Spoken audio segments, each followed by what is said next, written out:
Grabe, ganito na pala kakapal yung mga mantika na naipon dito sa tubo namin. Kaya pala yung tubig dito sa lababo na tumutulo sa CR na napupunta. Nako, at hindi na nga pala mantika yung mga Marcy kundi sebo na. Bago nga yung kaganapan na yon, nag-general cleaning ako dito sa kusina namin. Etong gabi na to, pag nasipag ako dahil lahat talaga pinupunasan ko. Ewan ko ba mga Marcy, pero pag nakakaramdam ako ng sipag, kailangan dire-diretso yan.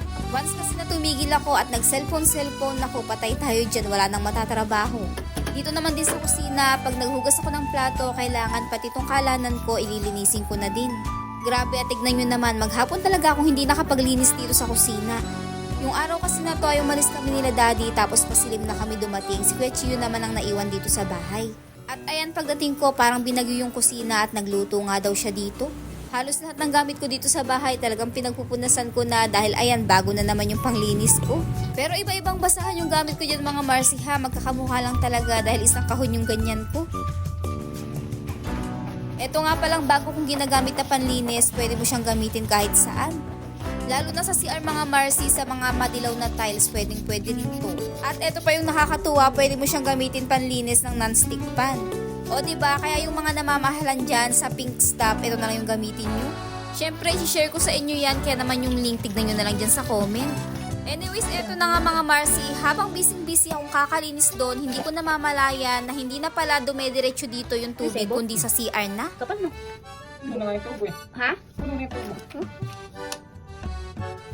Box ng balde na to. Kaya pala barado, tignan nyo naman, sobrang kapal ng sebo. Yung tubo doon sa may tapat ng CR, marami rin siyang nakuhang sebo. Isang tubo lang kasi itong pinagdadaloyan ng tubig sa CR tsaka tubig dito sa lababo.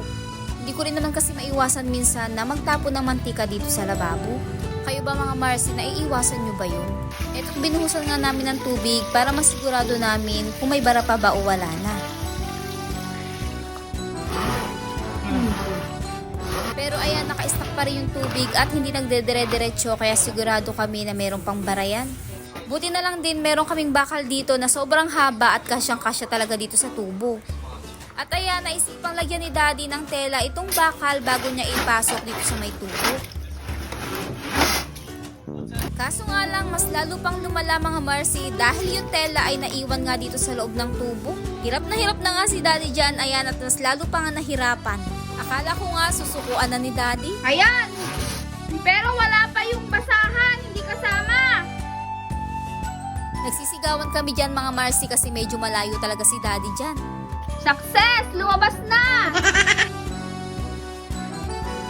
Mabuti na lang talaga hindi sinukuan ni daddy at tatanggal pa nga yung basahan.